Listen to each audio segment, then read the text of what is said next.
Tu veux créer ton entreprise tout en touchant le chômage pour ne pas prendre trop de risques et tu sais pas quoi faire. Tu te demandes, est-ce que je vais perdre mes droits si je me lance? Est-ce que j'ai droit à une aide? Et comment ça marche si je gagne de l'argent dans ma société? T'inquiète pas, tu n'es pas seul. La plupart des créateurs d'entreprises se plantent sur ce sujet et souvent ils perdent des milliers d'euros parce qu'ils n'ont pas su faire les bons choix au bon moment. Et pourtant, il existe des solutions. Il est possible de créer ta boîte, de lancer ton projet et de continuer à toucher tes allocations chômage. Et pour en profiter, il faut savoir exactement quoi faire. Est-ce que tu dois choisir l'ARE ou la RCE? Est-ce qu'il vaut mieux une SASU, une EURL ou rester auto-entrepreneur? Est-ce que tu peux te rémunérer sans impacter tes droits? Bref, il y a des pièges partout et si tu coches pas la bonne case, tu risques de tout perdre. Dans cette vidéo, je vais t'expliquer quelles sont les deux grandes options pour lancer ton business quand on est au chômage ou quand on veut faire une rupture co prochainement. Je vais te montrer les erreurs les plus fréquentes et surtout je vais te dire concrètement ce que tu dois faire pour lancer ta boîte sereinement sans perdre tes droits et avec le maximum d'aide. ARE, ARCE, ACRE, les trois aides à bien comprendre pour créer sans perdre un centime. Quand tu veux lancer ta boîte tout en touchant encore le chômage, il y a trois aides clés que tu dois absolument connaître. L'ARE, l'ARCE et l'ACRE, l'ACRE. Et si tu fais le mauvais choix ou si tu rates une demande, tu peux perdre plusieurs milliers d'euros juste parce que tu ne maîtrisais pas les règles. Alors on va tout expliquer de manière simple et claire avec des exemples concrets pour que tu saches exactement quoi faire dans ta situation. L'ARE, l'aide au retour à l'emploi. C'est l'aide versée chaque mois par France Travail quand tu es au chômage. Elle est calculée à partir de ton ancien salaire brut selon une formule précise et assez complexe. Pour te simplifier ça, en général, tu touches environ 57% de ton ancien salaire brut. Mais ce montant est propre à chacun et c'est différent pour chaque cas. Temps partiel, durée d'affiliation, âge. Il existe des simulateurs pour calculer ton allocation en fonction de ton profil. Tu les trouveras facilement sur Internet et contrairement à ce que beaucoup pensent, tu peux continuer à percevoir l'ARE même en créant une entreprise à condition de rester inscrit comme demandeur d'emploi et de ne pas te verser de rémunération ou une rémunération modérée dans ton entreprise. Pourquoi c'est intéressant? Parce que tu peux lancer ton business tout en conservant une sécurité financière en ayant d'un côté tes ARE et de l'autre ton début de rémunération dans ton entreprise. Donc si jamais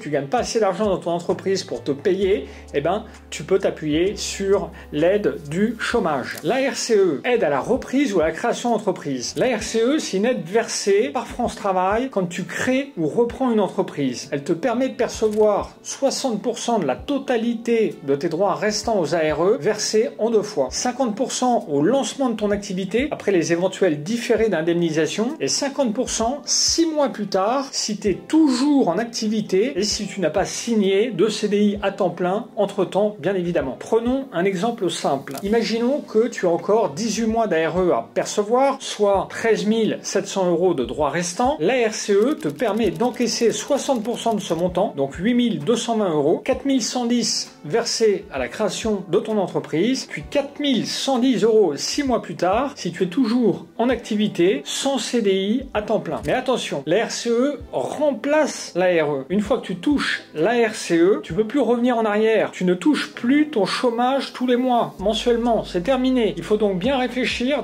avant de faire ton choix. La RCE est intéressante si tu as besoin de cash immédiat pour lancer ton business, pour financer ton lancement. Acheter par exemple une voiture, acheter un site internet, payer des prestataires, faire de la pub. Mais si tu veux sécuriser ton revenu mensuel, tu préféreras sans doute rester sur l'ARE, au moins temporairement. Et autre point important, tu dois impérativement avoir obtenu l'ACRE, l'ACRE, pour pouvoir bénéficier de l'ARCE.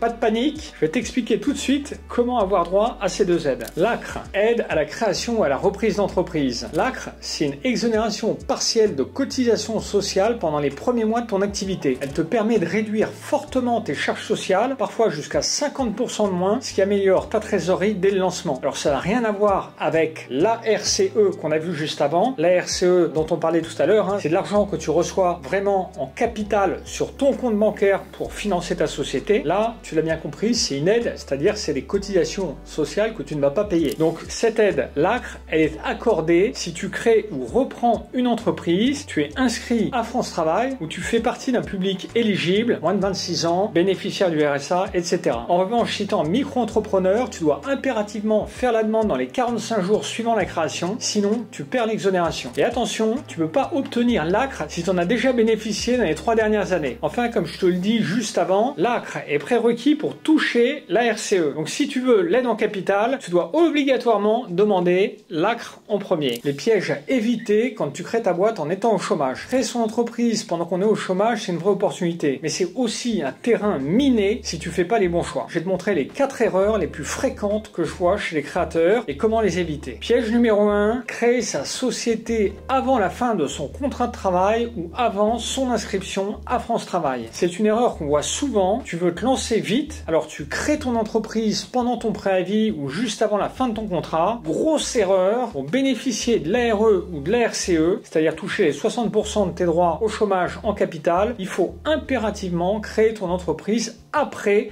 la fin de ton contrat de travail et après ton inscription à France Travail. Sinon, tu risques de perdre totalement ce droit. Donc la bonne séquence, c'est tu attends la fin de ton contrat de travail, tu t'inscris à France Travail et tu crées ton entreprise. Et surtout pas le contraire. Piège numéro 2, ne pas actualiser sa situation chaque mois. Même après avoir créé ton entreprise, tu dois continuer à actualiser ta situation auprès de France Travail chaque mois sur le site de France Travail. Il faut indiquer que tu es toujours en recherche d'emploi, même si tu as commencé à bosser sur ton projet. Sinon, tu risques une suspension ou une perte de ton ARE, l'aide que tu touches chaque mois. Piège numéro 3, confondre chiffre d'affaires et rémunération. Tu es micro-entrepreneur et tu encaisses 3 000 €, tu crois que France Travail va déduire ça de ton chômage? Pas exactement. France Travail applique un abattement forfaitaire, 71% si tu vends des biens, 50% si tu fais du service commercial, par exemple VTC ou artisan, 34% si tu fais du service libéral, c'est-à-dire des activités intellectuelles, consultant, graphiste. Ce qui reste après abattement est considéré comme ta rémunération. Et c'est sur cette base que ton ARE est recalculé. Mais si ton ARE diminue, c'est pas perdu. La partie non versée chaque mois est reportée à la fin de tes droits. Tu ne perds donc rien.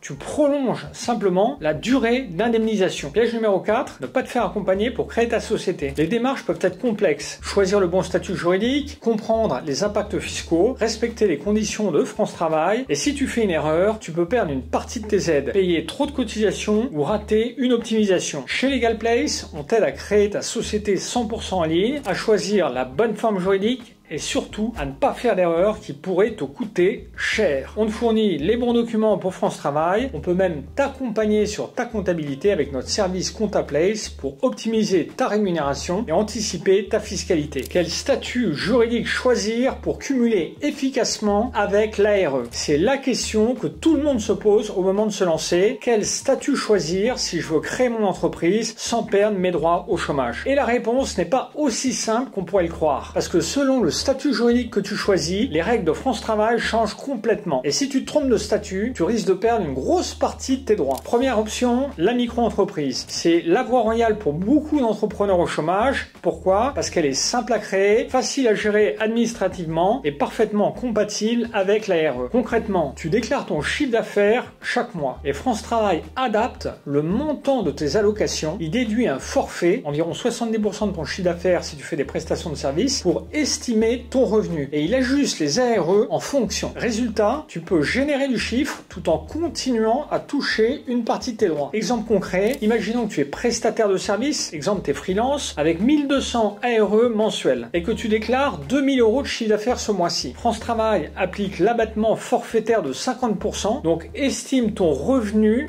à 2000 € multiplié par 50%, c'est-à-dire 2000 € moins les 50%, c'est-à-dire 1000 €. Ensuite, il calcule la partie d'ARE que tu peux encore toucher. ARE à verser, c'était 1200 € moins les 1000 €, ça fait 200 €. Résultat, ce mois-ci, tu encaisses 2000 € de chiffre d'affaires micro et tu reçois 200 € d'ARE, soit un total de 2200 € ce mois-là. Tu peux aussi faire 0 de chiffre d'affaires un autre mois et toucher 100% de ton ARE. C'est un système ultra souple. Ton ARE est recalculé en fonction du revenu de ta micro que tu indiques tous les mois sur le site de France Travail. Mais attention, avec le statut de la micro-entreprise, tu ne déduis pas tes vraies charges pour le calcul de tes impôts. Les abonnements, la sous-traitance, les frais de transport. Tu es plafonné au niveau de ton chiffre d'affaires à 77 700 € si tu fais des prestations de services et 188 700 si tu fais de la vente de marchandises. Donc si tu comptes investir ou avoir des charges importantes, c'est peut-être pas le meilleur statut. Deuxième option, la SASU et l'IS. l'IS, c'est impôt sur les sociétés. C'est le choix privilégié par beaucoup de chômeurs créateurs d'entreprises. Voici pourquoi. En SASU, tant que tu ne te verses pas de salaire, tu n'as pas de revenus déclarés à France Travail. Ton ARE est donc maintenu à 100%. Tu développes ton business sous forme de société avec une vraie crédibilité juridique et commerciale et plus tard, tu pourras choisir entre une rémunération régulière mais soumise à cotisation sociale ou des dividendes versés uniquement si ta société est rentable, bien évidemment. Donc un exemple concret, tu touches 1500 € d'ARE, tu crées une SASU en octobre, mais tu ne verses aucune rémunération pendant 6 mois. Résultat, les ARE sont maintenus à 100%, soit 1500 € fois 6, 9000 € perçus sur la période, sur les 6 mois. Tu factures tes clients via la SASU et les bénéfices restent dans la société. Tu payes aucune cotisation sociale, ni d'impôt sur le revenu personnel supplémentaire, tant que tu ne touches rien. Puis à partir du 7e mois, si tu veux te verser par exemple 1000 € net de rémunération, à ce moment-là, France Travail applique une réduction à ton ARE, donc environ 70% du net est pris en compte. Donc 1000 € fois 70%, ça fait 700 € qui sont déduits des ARE versés. Donc si tes ARE c'était 1500 €, et bien on déduit 700 €, ça fait 800 € d'ARE. Donc ce mois-ci, tu reçois 1000 € de rémunération de ta société et 800 € d'ARE, soit 1800 € net. Et si tu fais des bénéfices, ils restent dans ta société et non pas pris en compte dans le calcul de ton ARE. Tu peux aussi garder les bénéfices dans ton entreprise pendant toute la durée de ton ARE avant de te les verser en dividendes ou en salaire et donc de cumuler totalement les deux. C'est pourquoi 80% des créateurs d'entreprises qui cumulent l'ARE et l'entrepreneuriat choisissent la SASU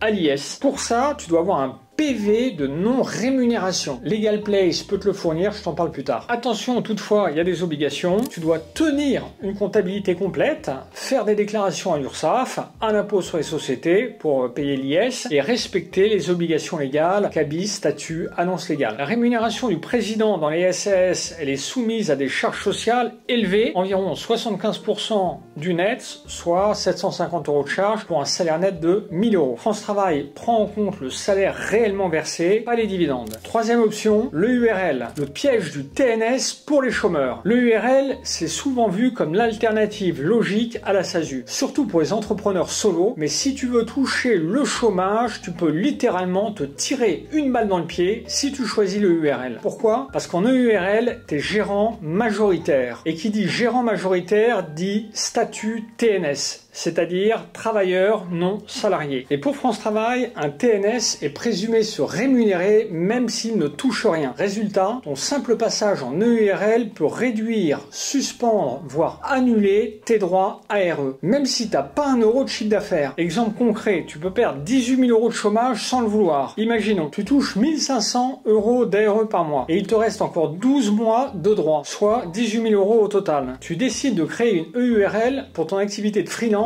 sans te verser de rémunération. Mais voilà, comme je te l'ai dit, France Travail considère que tu exerces une activité à titre professionnel en tant que TNS, même sans salaire. Donc, tes allocations peuvent être suspendues dès la création ou réduites fortement en attendant qu'on évalue ton revenu. Et si tu ne fournis aucune preuve concrète, tu peux même être radié et perdre la totalité de tes droits. Et donc, tu risques de perdre 18 000 € de chômage juste à cause du mauvais choix de statut. Comment créer ton entreprise au chômage sans perdre tes droits? Chaque semaine, des centaines d'entrepreneurs se lancent en pensant avoir bien fait et découvrent quelques mois plus tard que France Travail a suspendu leurs droits. Pourquoi? Parce qu'ils ont mal rempli un formulaire, oublié une déclaration ou simplement choisi le mauvais moment pour créer leur société. Je vais te guider étape par étape pour que tu puisses créer ton entreprise en toute sécurité sans jamais perdre ton ARE ou ton ARCE. Étape 1. Informe France Travail de ton projet. Dès que tu envisages de te lancer, commencez par prévenir ton conseiller France Travail. Tu n'as aucune obligation de le faire avant la création, mais c'est vivement conseillé. Pourquoi? Parce que ton conseiller peut t'orienter sur les bons dispositifs, ARE, ARCE, ACRE, t'expliquer les impacts et surtout noter ton projet dans ton dossier, ce qui peut éviter des suspensions surprises par la suite. Étape 2. Crée ton entreprise. C'est là que tu choisis ton statut juridique. Micro-entreprise, si tu veux aller vite, mais on l'a vu, ce n'est pas du tout le bon statut si tu veux cumuler chômage et développement de ton business. SASU, si tu veux garder 100% de ton ARE et que tu ne te rémunères pas. EURL, avec prudence, si tu es bien accompagné. Étape 3. Demande l'ACRE. Si tu veux bénéficier de l'ARCE, tu dois obligatoirement faire une demande d'ACRE avant ou au moment de la création. L'ACRE te permet d'avoir une exonération partielle de charges sociales pendant 1 an et c'est un prérequis pour l'ARCE, on l'a vu tout à l'heure. Donc la demande se fait directement à l'URSSAF. Attention, tu dois la faire dans les 45 jours qui suivent la création de ton entreprise. Passer ce délai, c'est trop tard. Concrètement, pour une rémunération de 1 000 € net par mois, ça peut représenter jusqu'à 200 € de cotisation à payer en moins. Et n'oublie pas que même si tu ne te verses pas de rémunération, il faut que tu fasses la demande pour bénéficier de l'aide en 2 versements, la RCE. Étape 4, déclare ton début d'activité à France Travail. Une fois ton entreprise créée, tu dois immédiatement mettre à jour ta situation dans ton espace personnel sur le site de France Travail. France Travail va alors te demander plusieurs éléments, ta date de début d'activité, ton statut juridique, si tu te verses une rémunération et éventuellement ton CABIS. En fonction de tes réponses, France Travail recalcule ton ARE mensuel ou te propose de passer à l'ARCE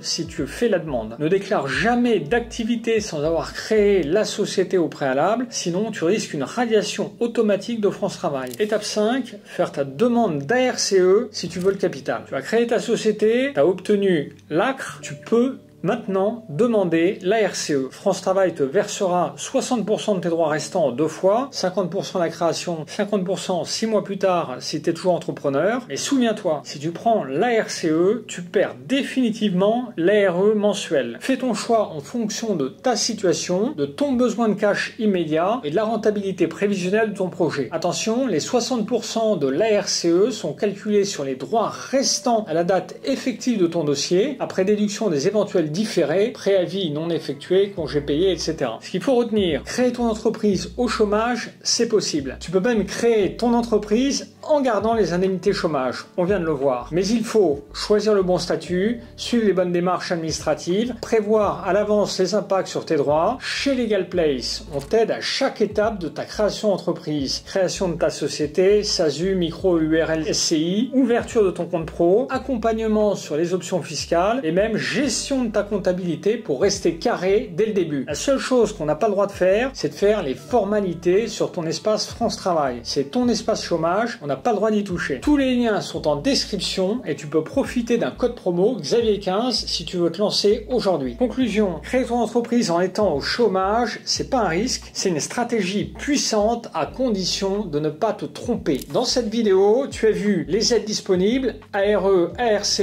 ACRE, les 4 pièges qui peuvent te faire perdre tes droits sans même t'en rendre compte, les statuts juridiques les plus compatibles avec le maintien du chômage et enfin les étapes concrètes pour lancer ton projet dans les règles. Tu as maintenant toutes les cartes en main pour te lancer intelligemment en évitant les erreurs les plus fréquentes. À toi de jouer.